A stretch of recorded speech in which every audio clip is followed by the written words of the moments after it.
great and glorious day, then everyone who calls on the name of the Lord shall be saved. It's an interesting moment in history for us because this is the birth of the church.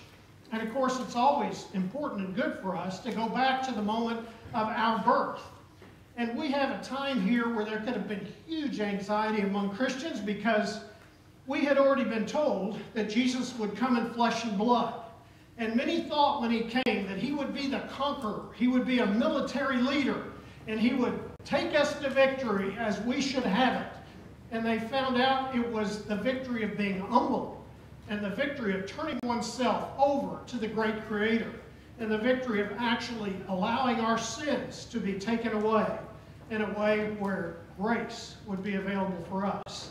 And so in that process, before Jesus came, it's what are we going to do now that Jesus is gone? What are we going to do now that we don't know how it's going to be? So the Spirit came, and they were praying, as we should all do more of, and they were moved, and they came together.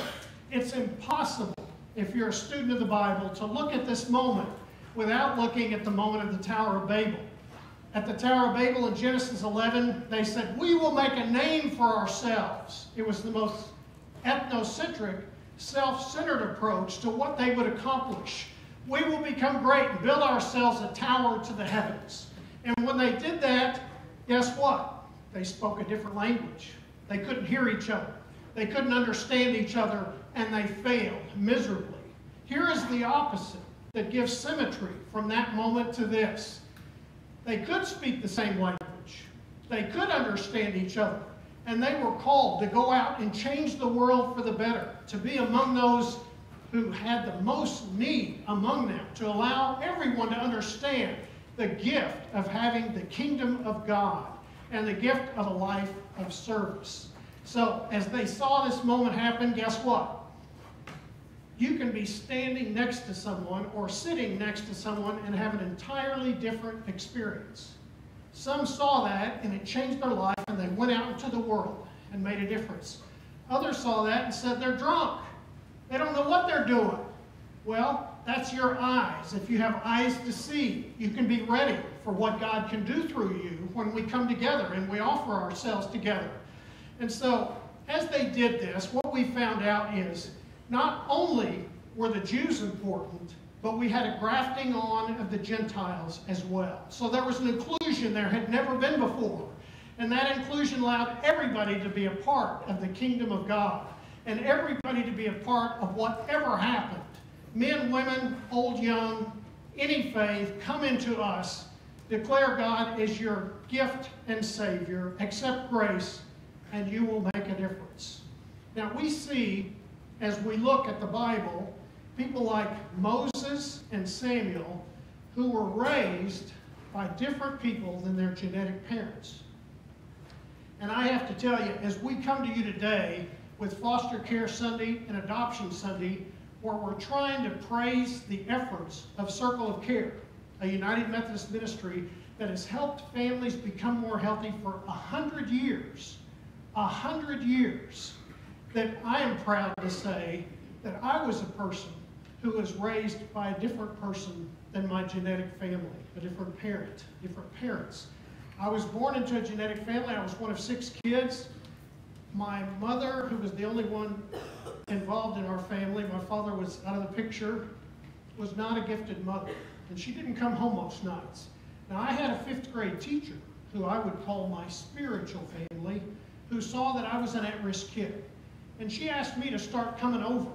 And she had me mow the lawn, she had me clean rooms, always paid me for it, came up with every excuse for me to live within this loving family that had a father and a mother and 3 other siblings who would have been my older siblings, and they made me a part of that family. And when I was 12, she sat me down and she gave me a $10 bill. And she wrote on it, Don's College Fund. And we went to the bank and we deposited that. And she said, somebody cares enough about you to make sure that you're going to get a great education. This was the kind of spiritual love where I was rescued by love.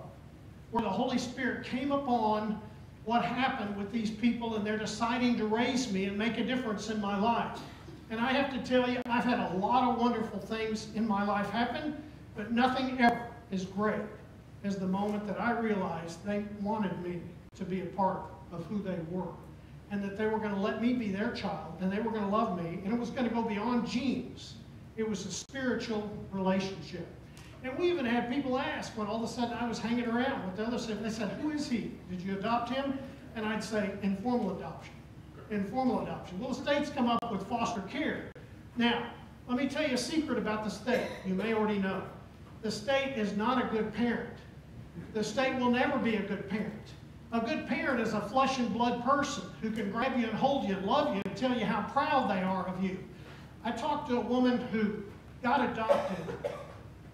There are 11,000 foster kids in the state of Oklahoma who don't have a parent because for whatever reason their family is not available for them. And I talked to this woman who was 2 weeks from turning 18 years old. And she was telling me about it after the fact. And she turned 18, got adopted right before she did, and she had a family to come to her 18th birthday party. She had a family to come to her graduation when she graduated from high school. And two or 3 years later, when she got married, and then after that had a child, she had a family that was the grandparents, or the parents were the grandparents of her child. And she talks glowingly of how that made all the difference in the world for her. If you read any of the studies that make a difference in people's lives, you'll see that with regard to foster parents, if they don't get adopted, they have hugely increased chances of addiction and incarceration, and usually a much more downward spiral trajectory as to what kind of life they live. Love from a flesh and bone person makes all the difference in the world. So when we come together, and Pentecost is the birth of our church, and we continue to come together and how we're called and who we are and how we make a difference, we remember that we've been called with that moment to be with the least of these, those who need us the most, those with whom we can make a difference.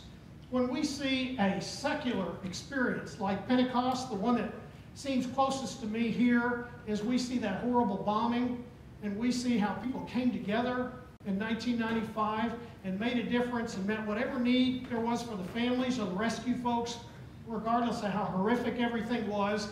And we see that New York, Washington, and Australia, places all over, flew people here after that experience was done because the American standard had been the Oklahoma standard, and they said Oklahomans are unbelievable. We want future terrible, tragic situations to be responded to like Oklahomans responded to that. And so, as we say in our religious life, can't we be that good in other areas where the least of these are among us, where 11,000 kids just need somebody that'll help them have a warm blanket, or a toothbrush, or somebody to talk to, or somebody to help with their homework. And if you're not called to do that, I want you to pray about that. You might think about who you know who's called to do it and share that with them, because we'd love to come up with 10 or 15 families that have an interest in that. And at the same time, don't feel like to help you have to do something that extreme. Feel like you can be a part of helping. When a family shows up with a foster child, find out if you can get gifts for them.